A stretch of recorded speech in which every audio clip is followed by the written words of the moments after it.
Why can't I hear that? I don't know. You get dead air? No, I don't have dead air. Hey, we're live here on the stream, on the podcast broadcast stream. I don't know if you heard the other thing, though. Why did that not work? Well, we got Herb Stratford. Good morning, Herb. Good morning. Is that me echo or you? I think that's you echo. I think you need to turn that down. There we go. All right. So, and good morning, streamers. Just Herb and I here for the time being. We're going to have Valdez pop in as we're going to talk about a whole bunch of shit. And Jeff, good to see you. Stay up, man. You scared me again with the message this morning. So be on the positive side. All right. Easy to say. I don't know what the hell's going on. I didn't mean to just do a throwaway. Stop acting like a bitch, Jeff. Suck it up and just stay alive and be strong. But good morning, Herb. All right, let's. There's a lot of stuff that we're going to talk about with these movies. I'm going to see if I can get some of these trailers going. But your takeaway from the first 3 episodes of MTV's A Challenge, what do you think so far? I'm digging it. I'm happy to see that they we were talking. I think we were talking last week about. I tried to watch the Australia version or one of the other ones, and I was just UK. Like, I just couldn't do it. I just couldn't do it.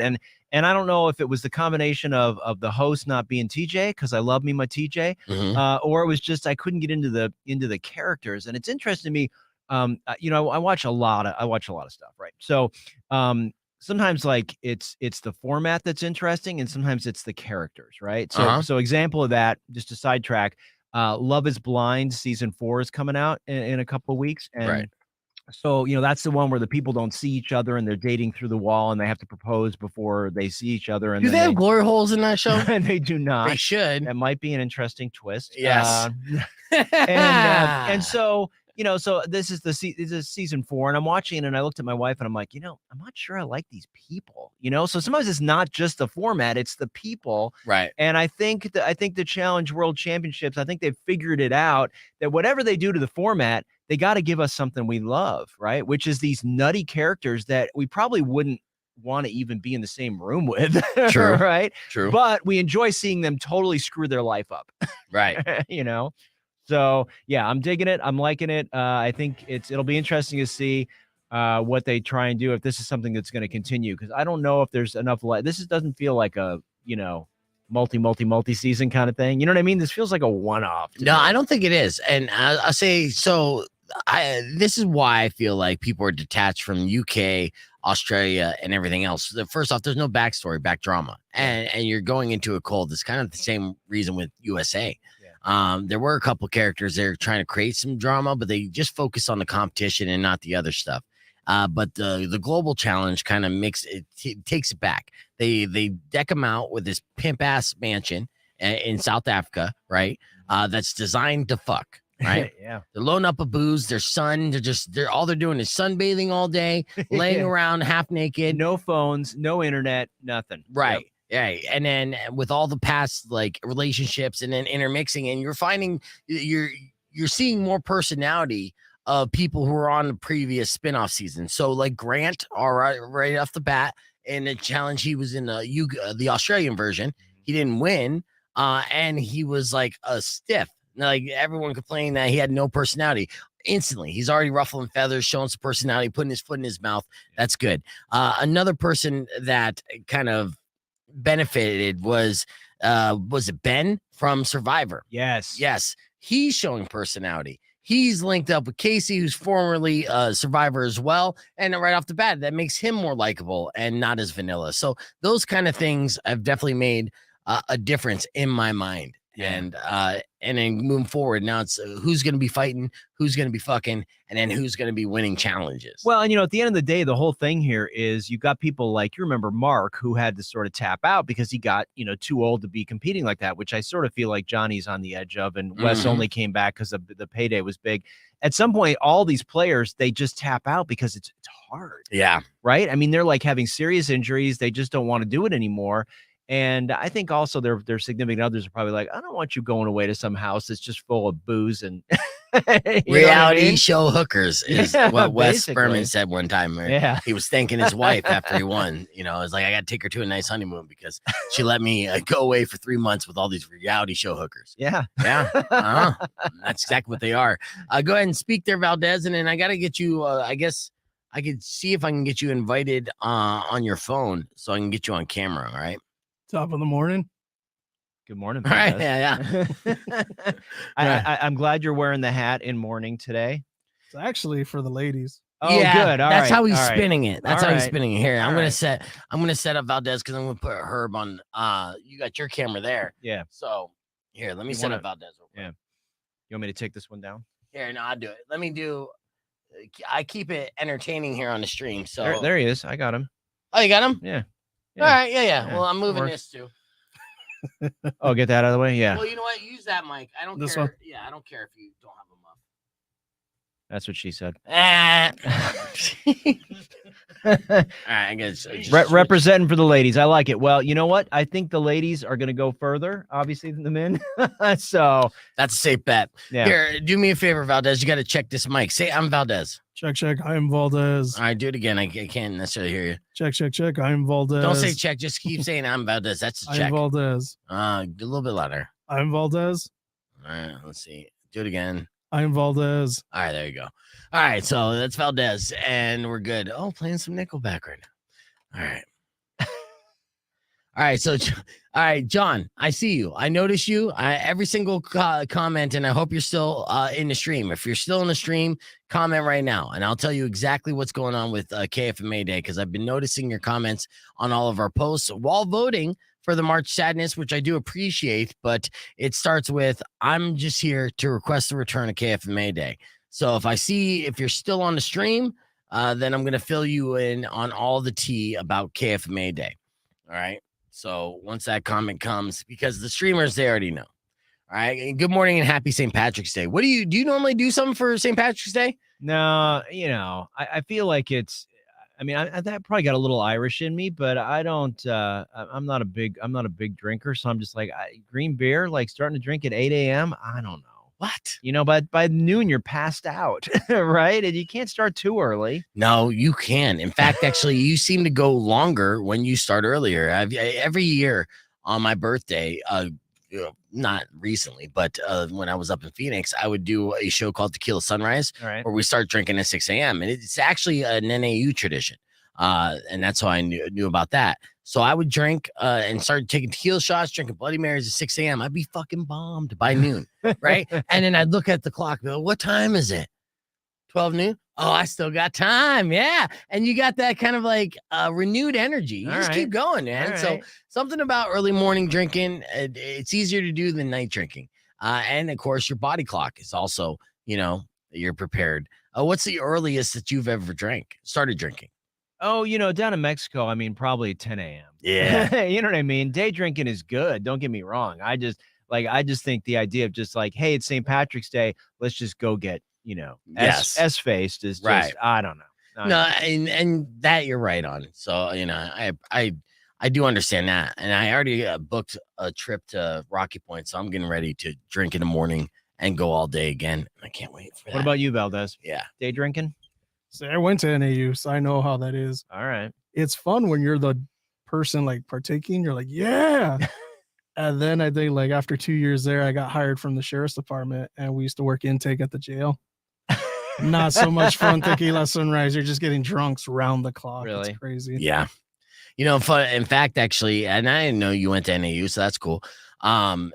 So there was this one year that I was working with this nightclub called Blizzard Beach, and the owner pissed off the councilmen there or whatever. It's a small town politics. So they didn't like this guy who owned the club, and he was trying to get a liquor license, and they kept denying him because they just didn't like him. His name was Scott. He was kind of a douche from Vegas.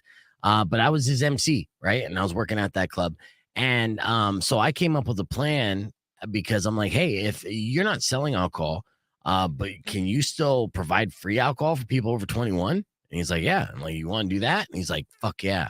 So we bought a couple kegs and a bunch of bottles of rum, and we're doing rum and cokes and free pours of beer for free. You just had to be over 21, no cover, nothing. And then people were tipping. They still came in and they arrested him. I had to bail him out. Finish the story real quick. Rock 102.1 KFMA. I'm telling Herb Stratford about my shenanigans.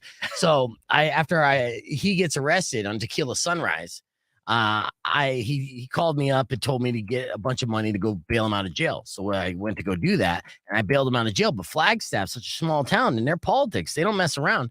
They didn't like him. Now I'm guilty by association, right? So after I bailed him out of jail, less than 2 months later, I get him a letter in the mail saying my license was suspended. Your driver's license? Yeah. For what? Exactly.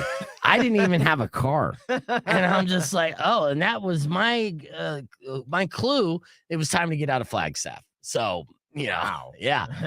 But still big fan of starting to drink at 6 a.m. And if you're celebrating St. Patrick's Day with some beverages right off the bat before the sun even came up, I salute you. It's the Hardy parties. I don't know what I'm saying right now. All right. We're going to be talking. It's all about the flavor, because like you can do mimosas or like micheladas in the morning, Bloody Marys, and then as you progress, you get to the harder stuff. Exactly. That's the way you should start it off, with some vitamins, and you last a long time. All right. So it is St. Patrick's Day. Happy St. Patrick's Day to all. We're going to be talking movies with Herb Stratford after I play my single song takeover. So in honor of it being St. Patrick's Day, and of course, the show that happened on Tuesday, Flogging Molly, is going to be my pick today. I got Drunken Lullabies for everybody who is pretending to be Irish today. I hope you wore your green. If you didn't, that's okay. It's cool not to be a nerd.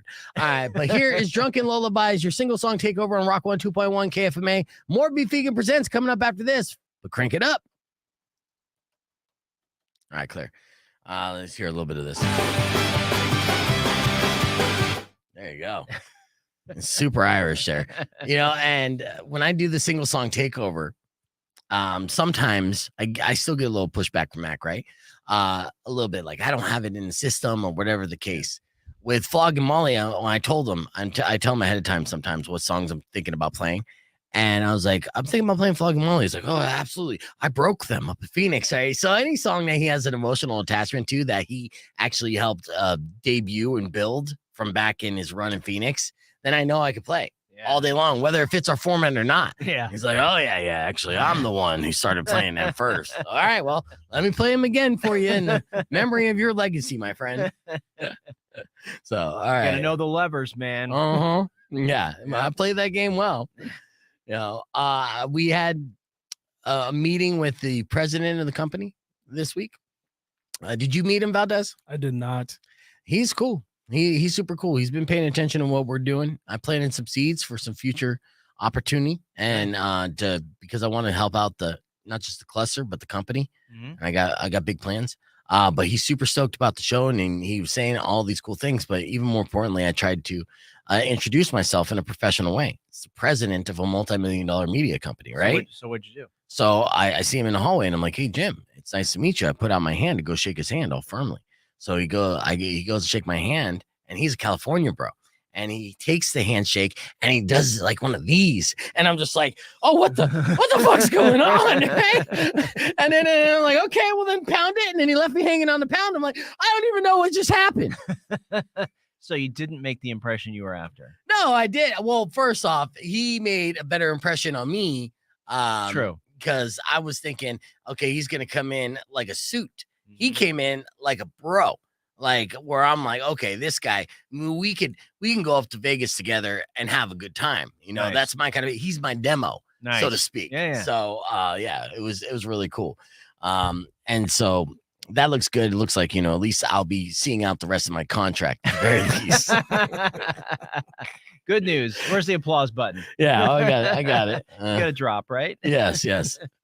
All right, we're going to talk. I think the lead story on this should be Shazam. And there has been mixed reviews on that. So we're going to go in and we got a minute where we'll get into the Shazam stuff. And did you see it yet? I did not. They didn't give us a screening because they don't really care now. Speaking of screenings, though, do you know that we have a screening for Air?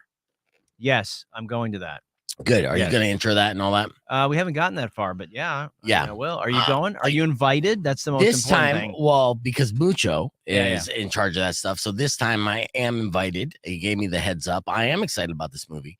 And I look forward to seeing it, and we'll be giving away passes starting next week. But you say you're excited about it. I'm apprehensive because it has Ben Affleck in it. Yeah, but it's the combo of Matt Damon, Ben Affleck. Yeah, that's true. That does take the edge off a little bit. And it's a story, I mean, Yeah. first off, we got a little bit of that. I've seen two different versions of the story. The first story was in The Last Word or Last Dance, and then I also saw a little documentary talking about the story as well. So Rock 1 2.1 KFMA. I was talking with Herb Stratford about the movie Air that starts Matt Damon and Ben Affleck talking about Nike's signing of Michael Jordan in his rookie season and the backstory. Apparently, it was a dramatic story because they made a movie of it. And all next week on Beef Vegan Presents, we're going to be giving out passes so you could see that sneak preview, a screener with Herb Stratford and I before the movie comes out to theaters. And we're doing that on April the 4th, I believe. Yeah, let's see. Now I got to check my calendar to see if I'm even available on April the 4th. Yeah, it's a Tuesday. Yeah, it's Tuesday night, I believe. Yeah. So and I was talking about how I'm actually excited about this movie because the team of Matt Damon and Ben Affleck is better than them by themselves, and I like the story. But you're apprehensive. Well, I don't know. I just, Affleck is sort of hit or miss for me. Like, I think, The Town, I think he was great in that movie, right? Yes. I mean, like, I think in the right role, he's awesome. If Ana de Armas is in the movie, I'm there. Yeah. But sometimes he just sort of, delivers a hot steaming one. And so, Yeah, he collects those checks though, and Yeah, he's going to continue to make bad movies too because he's married to J-Lo and he has to keep her happy. So keep those paychecks coming in. He did say though that his 5 minutes, apparently, he revealed in an interview that he's going to be in the Flash movie for about 5 minutes. Yeah. But he says his 5 minutes of Batman in that movie, The Flash, is the best version of his Batman ever. Which I'm down to see because I've been sort of mixed on that, right? I've hated Batfleck since day one, since they announced it. Yeah. I knew it was bad. I hated him as the Flash. You keep him away from superheroes. Yeah. He might make a good villain because he's so unlikable in ways. But now I'm excited. I've been excited about the Flash. That might be the one turning point for the. Well, that's the thing. They're hanging everything on the Flash, right? They are, but there's movies, of course, that are coming out before the Flash, and of course, that's Shazam, which allegedly it's in that universe. Does it move the story forward? What are the early reviews saying on Shazam?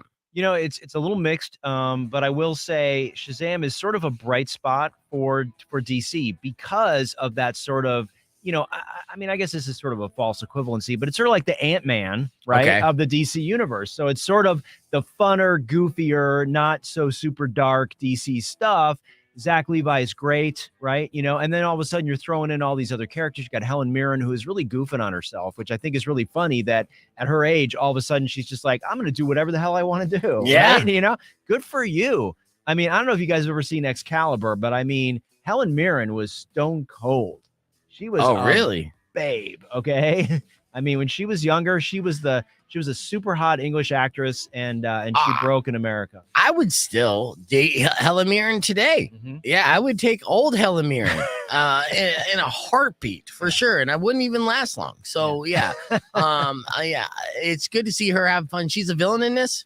No, she's I don't want to spoil too much, but no, she's a big character in this one. So, So I think they've realized, and I don't know if you saw the news, but they announced that James Gunn is directing the next Superman movie that he wrote. Big deal. He wrote it. He wasn't sure he wanted to direct it. James Gunn takes his stuff very, very seriously, and of course, he's the co-head of DC Films right now with what's his name, Peter Safran. Yeah, which I predicted. You did. Yes, you did. Credit there. So I think they're realizing they had to do something before Flash came out, and they got to clean up that mess with the Flash, right, and then they're getting to everything else. So this is going to do well. I think there's not a lot of super competition this week, so I think it's going to do well. Yeah, we'll see what's well and what's overwhelming success. We're going to keep the conversation moving on the podcast broadcast because where does The Rock line up in this and the blowback that The Rock and DC currently has because of Black Adam and his wanting of control and the direction that it's going, all that drama we're taking to the podcast broadcast. YouTube.com/bevegan. On the flip side, when we come back, we'll talk about the new documentary about U2's Bono and the Edge. Clear. So you've been following this stuff with The Rock, which is nonsense. Yeah, it's funny. I think The Rock, I think he's going to lose this one. Yeah. You know what I mean? I think he's got a little big for his britches. I'm sorry to say. I think it's going to be the slippery slope where he's going to have to do a couple WrestleMania main events to get back in favors of people because, his flex, with Black Adam and now the XFL, right? Mhm. If the XFL bombs, Black Adam definitely did bomb, right? Yeah. Whether you believe it or not, and if Powers was here, he would defend the Rock and say, "Hey, man, that's kind of my money." But no, it was, and by all measurements, it was a failure. Yep. And it didn't move the story forward. And in fact, they eradicated every part of his universe and said reset. Even Henry Cavill went down with him. Yeah. Right. And that's a big deal. Yeah. So if he did, if this XFL doesn't work, and I think Kevin Hart announced he's not going to be working with The Rock in the future anymore. They're done with that chapter. What's next for The Rock? Is he going to run for governor of California? He might. I mean, it's funny. Like some of these stars, you see this all the time. These stars, they get to a point and they just think there's no stopping, right? Right. But there's always, if you look at any star, there's always, right? Love or hate or Madonna managed to keep doing this, right? But a lot of people just go up and they burn bright. And granted, Rock is burning brighter probably on an international stage, right? That because of Fast and Furious and all this other stuff than anybody else. But everybody has a fall. Everybody does. So he's just setting himself up for how big is it going to be? That's the question. Right. And don't forget, John Cena's right behind him. So as far as international success, John Cena speaks fluent Mandarin. So I know, right? That's a one-up on Cena when it comes to that. Here's the good and the bad reviews for the Shazam Fury of the Gods. Here's a good one from the Morning Herald in Sydney. All up, the film does a good job as an engaging send-up of superheroes and their affections. Okay. Here's the bad from AV Club. It's not outright terrible, but it's hard to shake the feeling that we all could have seen, or we all could have had so much more fun. All right. Your takeaway from it was? I think it's fine, right? I mean, it's not like a top 10 superhero movie, but I mean, the glowing review of it's fine. Well, no, I mean, it's just like, well, what's that terrible Tom Hardy Spider-Verse? What is that? What's that stupid series he's doing with the Venom or whatever? Oh, yes, Venom. I can't stand those movies. Oh, good. I still have not watched them, and now I have Stars, so I seen 1 and 2, and I was kind of tempted to check it out, but then I'm like, no. I'm still out. No, it's just that, so I'm not that's like a glowing review. Shazam, it's better than Venom. I mean, you know what I mean? That's not what I'm saying, but I am saying it. Okay. Yeah. Because it's just like, I mean, it's fun, right? I mean, here's the thing about Shazam. I sort of got that big vibe, right? Tom Hanks, where it's kind of like, it's sort of cool. Like as a kid, you'd be like, wouldn't that be cool to be like Shazam? Right. That's sort of fun, man. That's like a comic book thing that DC hasn't had. So I'm down with it. I'm still a Marvel guy, but I'm down with what they've done with Shazam, and I hope they keep doing them because they're fun, and DC needs fun. Well, I hope that they learn a lesson from Big, because the lead character in Shazam is going to stay childlike until he loses his virginity, and then he's going to wear a suit and start becoming a dick. I mean, that was the takeaway. That's true. Sex ruins all fun. All right, here's another good review. It feels less breezily funny. Oh no, breezily funny. Less fresh, less fleet on a foot. In its flavor, though, it has some elements that lent the original its pleasures, especially Zach Levy and his goofy efforts. So he was good in this? Yeah. No, the one thing I wonder about him is what else is he going to do? Right. You know what I mean? He had a couple things. He had that show on he had that show, and then he didn't have anything for a long time, and then he got Shazam, and you guys got to work. He might actually get himself canceled in Hollywood because, he is kind of outspoken politically. Oh, is he? Yeah. And he kind of leans on the opposite side of what Hollywood lean as. So that was surprising, actually. Started seeing stuff like that. I'm like, oh, okay. So he's pulling a Tim Allen, right? Yeah. Okay. Yeah. All right. Here's a bad review from Seattle Times. I'm imagining the middle-aged Shazam where he's like in middle management, and it goes from Shazam to just Yeah. He's like, and then he just absolutely has to. As soon as he gets laid, Yeah. And you're just like, no, I'm a serious superhero. Oh, all right. Here's a bad review from Seattle Times. They said all they wrote was my eyes. That can't be good. No. A good one though from Variety. We got paid off by DC pretty handily, allegedly. I'm just making that up, actually. So don't sue me. It happens. Yeah. They wrote, it doesn't entirely recapture the giddy fun of the first film, but its humor, sweetness, and delightfully human heroes remain bright spots in the genre, often too obsessed with dark and gritty. As DC Universe is dark and gritty for sure. So I could see that as a positive and not a full payoff from Variety. But here's a bad one from Globe and Mail. Akin to watching an exceptionally wealthy but ultimately sweet and innocent child smash their toys together for 130 minutes. Okay. All right. Yeah. So, but I mean, I think there's something about like Shazam that's different than like Wonder Woman, right? Like that stupid Wonder Woman 1984. They keep playing it on HBO Max, and I just like stumble into it, and I'm just like, it's like the one thing Pedro Pascal has done that I don't really enjoy. Yeah. And I just feel like the tone is all weird. I feel like they can't figure out what they're trying to do. And like the relationship is weird with her and Chris Pine. And I don't know, the whole thing is just like, it's just a misfire. So no wonder they canceled the third movie. Right. They couldn't find it. The first one was awesome until the last 10 minutes. I didn't even like the first one. Really? I thought the first one was too much like Captain America Civil War. And some of it was cheesy. And this whole women empowerment initially was the theme. And it didn't seem like women empowerment to me. I was proud to bring my daughter to this movie. And I saw the screener with you, with my daughter. And then I was disappointed throughout it. I was just thinking, it's like, it's not as empowering as I thought it would be. Did she like it? At the time, she was like, man, yeah. Isn't Wonder Woman, it was spoiled that she makes an appearance in Shazam. On Twitter and through videos. Yeah. So she makes an appearance. How do they not? Right? Yeah. You know what I mean? Oh, and that would help save or build up the character a little bit more. But I never even saw 1984. I have no desire to do it because I was so underwhelmed by the first one that I was like, well, they're not going to do anything that original. Even the sex and stuff like that was usually that gets me, right? I'm like, I'm in. Yeah. I was just like, Gal Gadot, she's a goddess. I mean, just perfectly cast. You got to admit. Yes, that I do. And there was so much more potential. And I liked her in Justice League, and those kind of elements. I just thought, and it was probably because of the buildup of this being finally, right?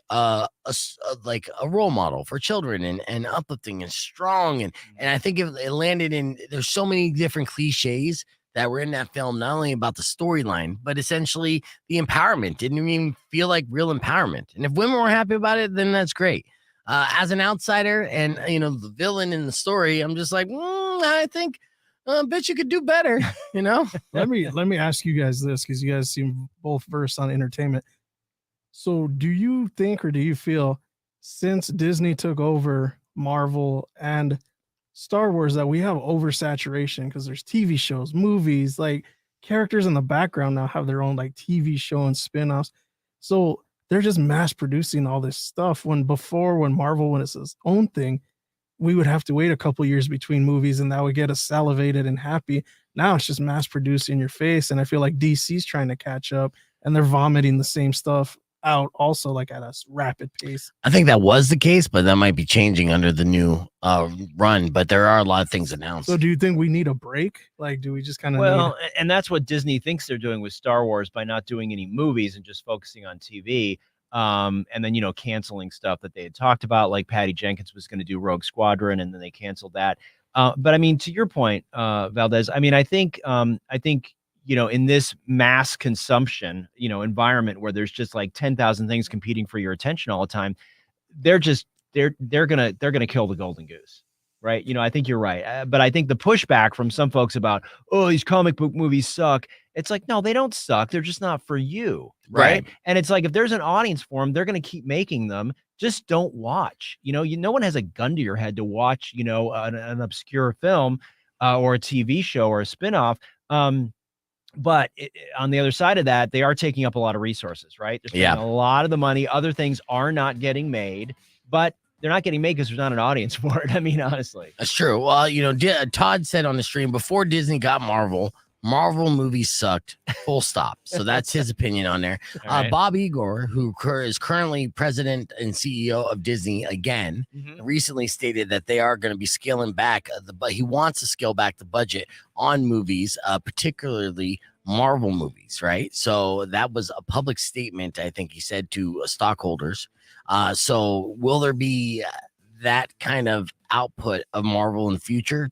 We will find out. But it looks like financially they may be scaling back on. Well, and the ancillary to that is if they scale back, what happens? Well, if the budgets are smaller, you're going to have less of the celebrities attached to it, right? Because right now they're doing it for two reasons. One, because it's exposure and their agents are like, we need you out there. Right. And number two, it's a big paycheck, which their agents get a piece of, so they want it, right? Right. But at the same time, I think it'd be better not to have the big names because, again, the perfect example is Guardians of the Galaxy. At the time, Chris Pratt was not the big name that he was. He was the chubby guy in Parks and Rec, and that made his career. Turned him to who he was, and Batista and almost everybody in there. I mean, they still have Bradley Cooper doing the voice, and Vin Diesel probably got paid $1 billion to say I am Groot. Yeah. Yeah. But at the same time, like James Gunn knows this. It's about the perfect casting for the character, not the perfect celebrity attached to the project. Well, Batista said he never wants to do Drax again. So I know he's done. He's done, right? He did Dune. He's done other movies. He did Blade Runner. He's just like, I don't need to do this, goofy character. I'm happy with that. First off, the too. character is amazing, but physically being that character, he's not going to be able to pull it off. He's approaching 60. Is he really? Well, I think he's over 50. Wow, that's pretty good. Yeah, wow. We could go. I mean, he still looks good, but he's getting doughy, and then putting on all that stuff, he's looking different. And to be that massive, built like a shithouse character, yeah, you gotta have youth on your side. Yeah. And why would he put himself through that? That's true. But I do think you're right. I think about breaking these characters. I think that it's just like, I mean, that happens all the time. People say, we didn't cast this person because we didn't want it to be. Like, I just read something the other day about Schindler's List, right? Yeah. And it was a story about how Kevin Costner approached Spielberg and said, I want to be Oscar Schindler, who was played by Liam Neeson, if you remember. Oh, yeah. And Spielberg was just like, no. He's like, you're a movie star. He's like, I don't want a movie star. I want somebody who can come off as, I sort of recognize that guy and he's a good actor, but I don't have all that baggage, right? That Harrison Ford baggage, that that baggage that comes with Kevin Costner. And he was spot on, right? You know what I mean? I think there's something about that. Some roles you don't want that celebrity. And that's probably what needs to happen. These stories need to go back to being stories, fewer of them, and lesser known people as the main character. Yeah, that helps suspend disbelief. JJ said, I just want to say that the X-Men trilogy didn't suck, but comparatively, it's old and the old stuff needs credit for starting shit. X-Men kind of did start that whole genre with the technology that we have. There was a couple misses, but there's some of those films I just thoroughly enjoy and try to rewatch from time to time. Let's see. I love the Deadpool movies. Those are my favorite. Of course. Of course. And that'll be interesting to see what Reynolds does with he's dangerously being overexposed right now. Right? He is. He is. Between the soccer show and now he's making $1 billion on his cell phone company. Mm-hmm. I mean, I love the guy. Don't get and me the whiskey. wrong. The whiskey and the beautiful wife and the 3-4 kids now. I mean, yeah. Well, if you were married to Blake Lively, you wouldn't pull out either. You'd be like, let's keep doing this over and over again. I don't care if we turn into Mormons. All right, 3 seconds here. We can afford them.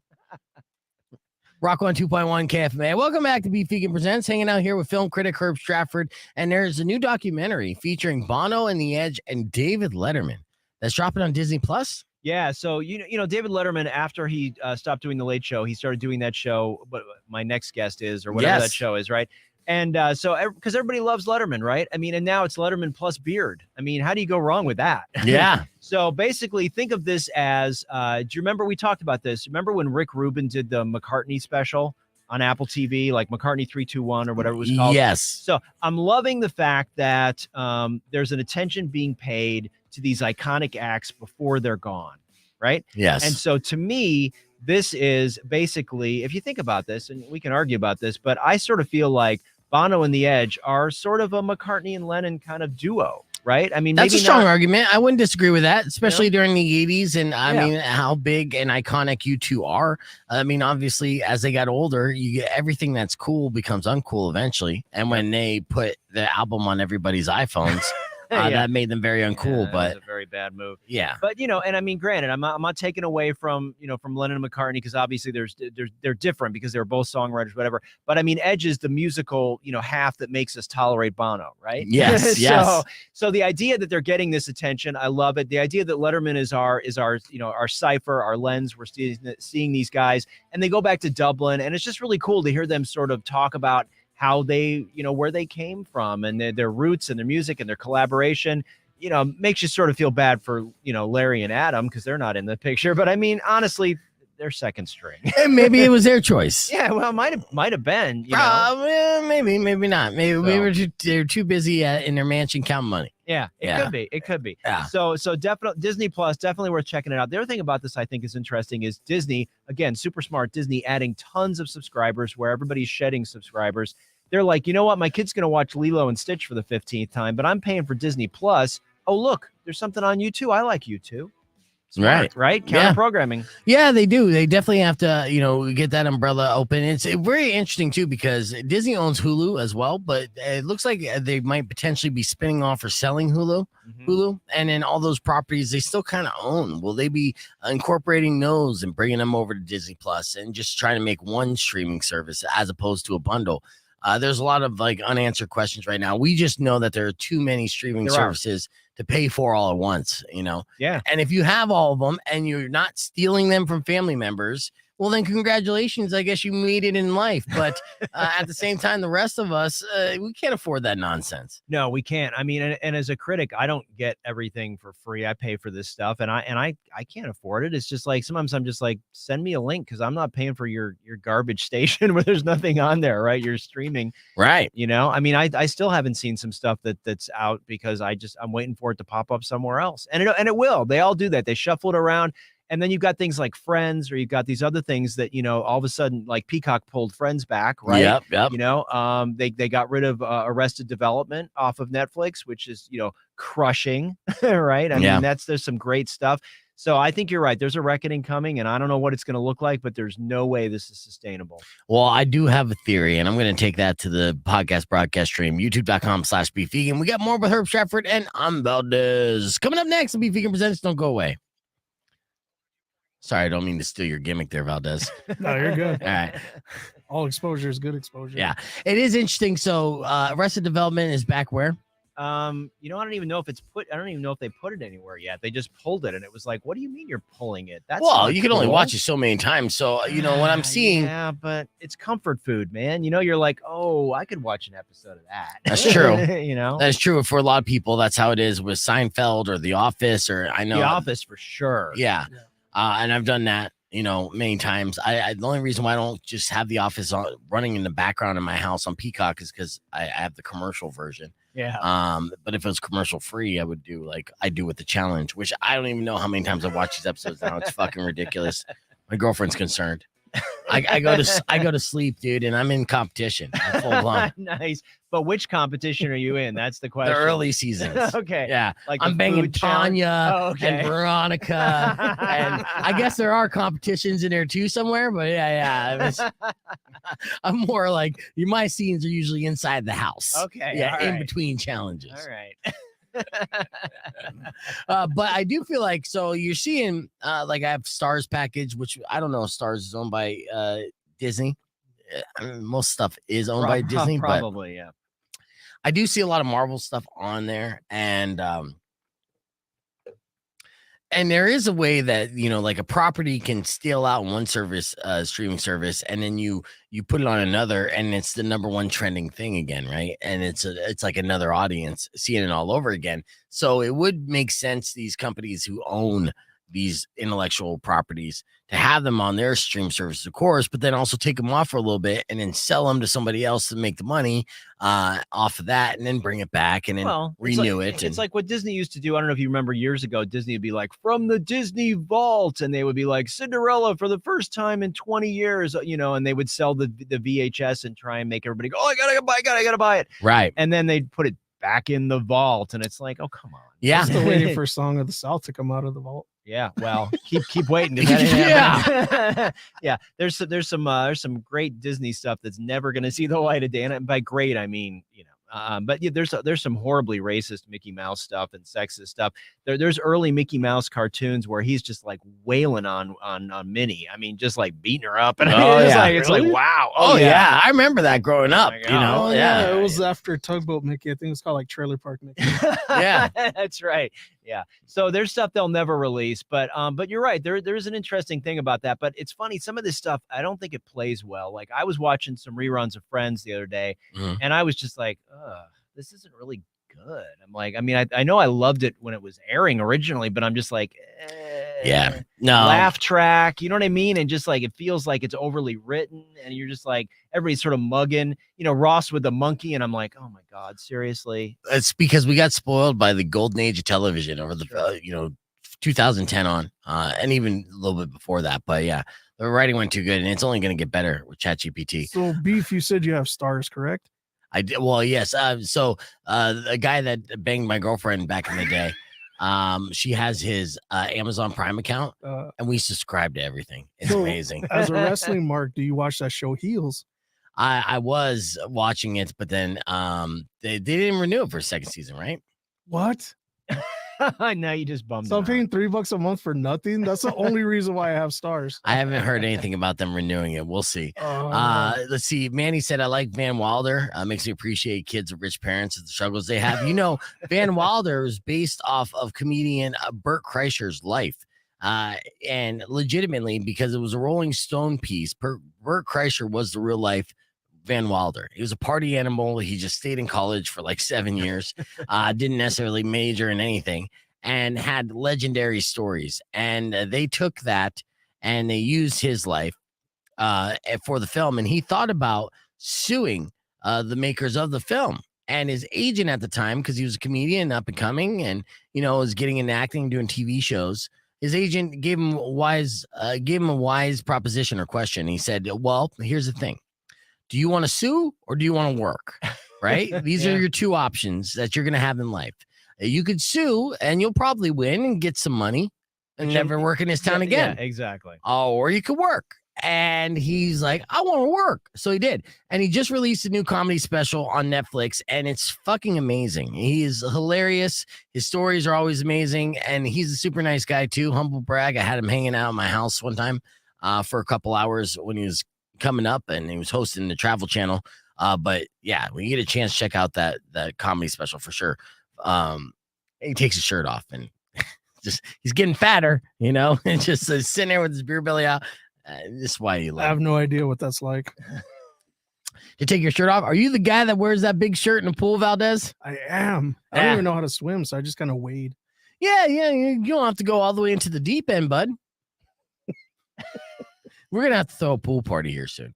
I know that we're going to be having some parties here pretty soon. It's going to be a busy next month, which I'm stoked about. And I'm going to take a little break by going to Mexico after 420. But the Dirty Heads have been announced to perform at Pima County Fair on April 28th, that's Friday. So I'm going to be out there. I'm probably going to introduce them on stage. So I'm stoked about that. So if you guys like the Dirty Heads, make sure you join us there. And then we're going to have some happy hours happening here soon, our live broadcasts. And our first one, we might be doing one at the Landing here for the Sweet 16 or the Elite 8. Yeah. And that's going to be on a Saturday. And also we're going to be at Catalina Brewing on April 5th. Is it April 5th? Yeah. No, I'm sorry. I'm May 5th. So Cinco de Mayo. That's going to be fun. And possibly we're working on trying to do a broadcast on 420 at Chiba Hut. Hopefully they come around for that. So these are all kind of fun party things that I hope you guys come out and hang with us for. In fact, actually, a few of you, I might hit you up and put you to work. Like I might need some assistance in pulling these off and really making some good shows. Some cameramen, some ready-made clients or crew contestants for games. Well, you got great streamers, man. So yeah. I know, yeah. And I'm looking at you, Manny, Anthony, Nick. I'm looking at the whole crew. Rick, I gotta get you out to one of these events here, Rick. But we got a second here, and me, I want to play a game. Here we go. I want to see you play against Valdez in the last word. Now, Valdez He actually put up a good fight. Okay. But lost to Julio earlier today. So I'm going to see how sharp he is against you, Herb Stratford. Okay. I'm terrible at this, Manny. Just so you know. All right. So here we go. Valdez, come on. Let's do it. We can do it. Okay. All right. I'll let you choose a category. Okay. So you can go random, adulting, or kink life. Herb, I'll let you start it off. Random adulting or kink life. Random adulting, man. Okay. I don't know who's listening to this show. Well, it's a podcast stream. We can see all the commenters. But Grandma. Yeah. All right, here we go. Here's adulting. Name a Herb. You're gonna start things off. 30 seconds on the clock. Name a reason why people might choose to get a prenuptial agreement. Go. Protect their money. Okay. Valdez. Oh man. Protect their assets. Protect. Like a fallout in case the marriage doesn't work. Okay. Well, yeah, that's. I'm gonna say to protect your reputation because you get gag orders. You know what I mean? That's part of it. That's part of it. Yeah. Is that what your wife made you say? All right. What about you about this? If you're famous and you want her to act a certain way. No, that's people don't do that. So you lost that round. Oh, like Trump married that one lady and he makes her do things. Yeah, but that's not in the prenup. You have to act a certain way. No, I don't think so. Maybe like what Herb said, the no gag order. There's two reasons why you want to put that in a prenup. But first was to not say anything bad after the marriage. The second is to not choke during the marriage. You know what I mean? Yeah. All right. Here's our next category. 30 seconds on the clock. We'll begin with you, Valdez. Uh-oh. Okay. We asked this question on the Instagram page yesterday. I want to see how many different categories you could break out of this. But name a type of porn that people might watch. Go. POV. Oh, yeah. Anything I say is going to make me look bad. So bestiality. There you go. Jesus. Wait a second. Yes, I understand the theory behind being hesitant, but you don't go for bestiality first. You could have went with so many different ways. I got a hat tip. Yeah. Let me explain myself. Yeah, I need a disclaimer. All right, I can explain this. Yes. So yesterday, somebody tipped me off to that Jared documentary. Jared from Subway. Do you know about this? No, there's a documentary on him. I definitely don't want to see that. There's a documentary on I think it's on Prime about it's called Jared from Subway catching a monster or something, right? It's a 3-part series. Ooh. And I was warned. I was like, you know what? It's really effed up. Do not watch this. And of course I stumbled on it. I'm like, well, I'm gonna check it out. Right. So I start watching this, and as bad as you think it is, it gets worse and worse and worse and worse. Oh. And it actually gets to bestiality. So that's why I had bestiality out there as a porn thing, because Jared, if people don't remember, Jared was a horrible child sex predator. One of the worst. Like, I don't know if this guy's in jail or dead, but he should be both. He's in Tucson. What? Yeah. The prison that's south of us here for high profile sex offenders. So yeah, he's in Tucson. In fact, actually, we're not on the FM side. If our signal was strong enough, I know this prison can pick up KLPX because we've gotten letters from that prison before. I don't know if they could pick up KFMA, and there's a good chance that Jared is a fan of the Frank Show. All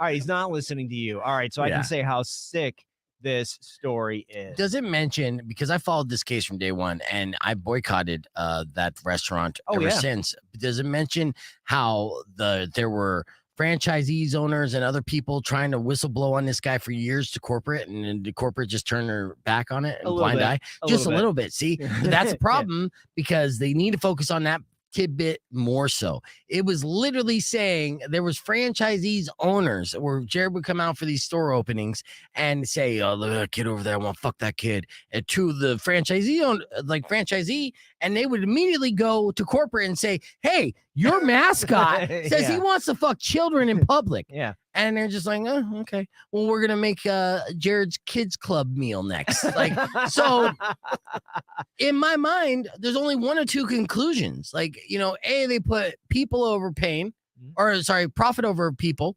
or B, they also believe in that kind of lifestyle. Either way, go fuck your foot long. Yeah. You know what I mean? So well, and the thing is, he did. I mean, and I'm like, I think I like 20 minutes left of the last episode, so I haven't gotten to the full conclusion where he goes to jail. But it's like he did over 300 commercials for them. You know what I mean? So they were like even more than like Flow for Progressive, or I mean, they were so it's hard to forget or hard to remember how all in they were. Subway was Jared. They had him literally before they arrested him and wrapped it all up. He had his kids club, and it was almost like a camp, and his picture and face was literally there on the kids menu. You can't get more disturbing than that, especially knowing the fact in hindsight that corporate knew for years, right? And before he was all said and done, the shit finally hit the fan. The last thing you're gonna remember during that run is his fucking face on the kids menu. Are you out of your mind? Well, I think they probably, in a way, I think they should have changed the name of the store, right? You know what I mean? Like Subway to me is sort of forever tarnished in that the guy was going to Thailand to have sex with underage kids. I mean, and then he's like, oh, I can't wait for the trip. I got to do it locally. And it's like, whoa, what is going on? And everybody involved, everybody from the FBI to the woman that was helping on the sting that was recording him, they've all got blood on their hands. Yeah. Sorry. Yes, they do. It is a messed up story. So anyway, bestiality. Yeah. So, well, we just went on the FM side there, Herb, and the first word they heard was that. Bestiality? Yes. Okay. Don't say it again, Jesus. But you have to see the podcast broadcast stream to get the context, and he's not celebrating over it. There? Come on. Should I hit the dump? It's not a curse word, Herb. All I gotta say is I love EGs. Yes, exactly. Yeah, buy local, man. Yes, I had an Every EG's day. last night. Absolutely. There you go. Yes. Oh, we're hanging out on the podcast broadcast with film critic Herb Stratford. There, we're talking about these different documentaries. And before our last thing that we want to showcase on, I think you like this movie, Inside, because you had this top of the list. So, is this your pick of the week, starring Willem Dafoe? Yeah, absolutely. So this is sort of a cool story where he's Willem Dafoe, who's just awesome, right? He makes awesome choices, does great things in film, and not just the Green Goblin for people who are trying to get a point of reference. That's Yes. So basically, he plays a high-end thief, and he breaks into this super crazy apartment in this skyscraper, and he's there to get the art. Well, it's a smart building. So all of a sudden, the building, starts to lock him out and down and like turning the heat up and the doors and no phone and, all this stuff. And this is technology running against us. We talk about Chat GPT and AI and everything else. This is the ultimate, like, you don't want to have a smart house because a smart house is going to F you up. Smart enough to want to kill you. Yeah. Nice. So check it out. I mean, this is something, a little bit of cautionary tale, but he's great. And it's sort of cool stuff that you've never thought of, happening. What could happen? How would you respond? Right. Right. I'd be dumb enough to just die. So what is Inside In? Is that the theaters or? It's in theaters. Yeah. And Okay. it's playing at Elcon. It's also playing at the Loft, so you can check it out. Excellent. Willem Dafoe stars in that, and he always delivers. We're going to keep the conversation moving on the podcast broadcast. Speaking of GPT, ChatGPT released the 4. That's going to be in our TMI top 5 stories that we're going to do there. And then after these words, we'll be back with your beef tips. So keep it right here. It's Rock 102.1 KFMA. Yeah, I do have a TMI top 5 of some headlines, and ChatGPT is at the top of that. And I do love me some ChatGPT, and I'm not even concerned about it for my job and stuff, honestly, because I'm utilizing it the best I can to have as much fun with it. And of course, we've been doing rap songs, but there's a lot of stuff that I could have ChatGPT do, and I should have done for like writing the intro of the podcast instead of like typing out a quick sentence or something. I go full blown description. In fact, I just had Jamie from Tiger Cub, who's a band, on Wednesday, right? And so I asked ChatGPT to give me an introduction of Jamie from Tiger Cub, and they wrote out this informed, well-worded introduction. So when I introduced him on the show, I literally wrote it verbatim. I copied it, pasted it on the YouTube, and that's how it describes the podcast. It gives you everything you need to know about Jamie, perfectly summarized, and it didn't mess with all the shit I have to do. Because really, it's not that I couldn't have came up with that myself, because I could have. I was, but I'm juggling, and now I got this really smart personal assistant that will do all the busy work for me. But here's the thing. So here's what I worry about. I worry about, like, there was a study yesterday that I read about how GPS is making us stupid.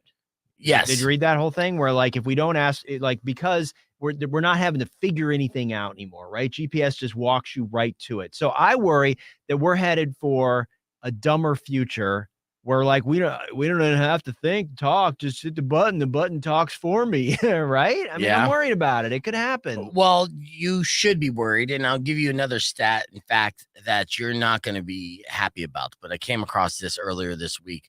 For the first time in over 100 years, our national IQ dropped 3 points. This is the first time. Every decade they do this study. This is the first time that it went down in over 100 years. So the last 10 years, we actually got 3 points dumber on our national average IQ, as opposed to every decade before that. For the past over 100 years, we would gradually get smarter. So now it's idiocracy coming. I was going to say that's it. 100% idiocracy. We are headed headlong into that future. Yeah. And that's unfortunate, but I'll tell you what, I'm in a good position. I mean, it sucks for you. But I'm like, well, move over. It's time for the king of the dum-dums to take his current throne. But speaking of ChatGPT, because a new version of it came out on Tuesday. It's called ChatGPT 4, and it's supposed to be even smarter than the last version. So, for example, a perfect SAT score is 1600. The last version scored a 1260. Oh, and that, this one got a 1410. Yeah. So that's how they're testing it. And I'm like, shit, man. But I thought it has access to everything on the internet. How's it even getting anything wrong? Well, that's true. Yeah. But think about it. Think how much misinformation is on the internet, right? That's true. Terminator 2 is going to happen. I could feel it. Well, I was just going to say, it's Skynet, man. I don't know. But see, that's, look, I get that. And, luckily, I mean, I watch, say last week tonight with John Oliver. Professor John sometimes puts it in good perspective for me. And I understand the initial instinct is to fear this unknown, right? Because you're just like, oh, this technology and everything. But they lay it out pretty well of what to expect with the future with artificial intelligence and how, yes, it could take away some jobs, but create new jobs. And like they gave an example, one lawyer gave an example of what they feel like. Yeah, there's artificial intelligence that could do lawyering, but they're not going to. In fact, there's a lawyer suing an artificial intelligence company because they don't have a license for lawyering, right? Yeah. And they're going to defend themselves with their artificial intelligence lawyer, right? But either way, the lawyer said there's going to be a future where there's going to be lawyers who use ChatGPT, and then there's going to be former lawyers who won't. You know what I mean? Yeah. So it's like you ought to utilize this service, which we can, to be better at our craft, or move aside because somebody's going to do it. Well, and it is going to get better. To your earlier point, it's like every version is going to be better and smarter. So that's just the thing. At some point, it's going to be unrecognizable, just like the deep fakes and everything right now. You can't tell what's real, right? In the beginning, you're like, oh my God, that's totally fake. Now it's getting really crazy. I posted some AI art that Rico sent me on my Instagram page yesterday. They nailed it. There was one picture in particular of me, my shirt off. I was just like, that's me. That's just me. Let's see. I'm trying to, as you can tell, I'm joking. So I was asking, I'm fucking around with ChatGPT yesterday. I want to see if it saved this stuff. I tried to get it to write me a rap song of knock jokes. And it's a pretty tall order. Yeah, you'd think. Yeah, it did kind of, but it was a lot of knock knocks. So I want you to make the Beverly Hillbillies theme into a haiku. Go. Song of knock jokes in the style of Eminem. Knock jokes in the style of Eminem, and we'll leave you with this because then we're gonna just wrap things up. Because I know you got this 10:30. So this is real quick. I said, write me a rap song of knock no jokes. Typo. In the style of Eminem. It's thinking, calculating. Oops, shit. I hit something at the wrong thing. I meant knock.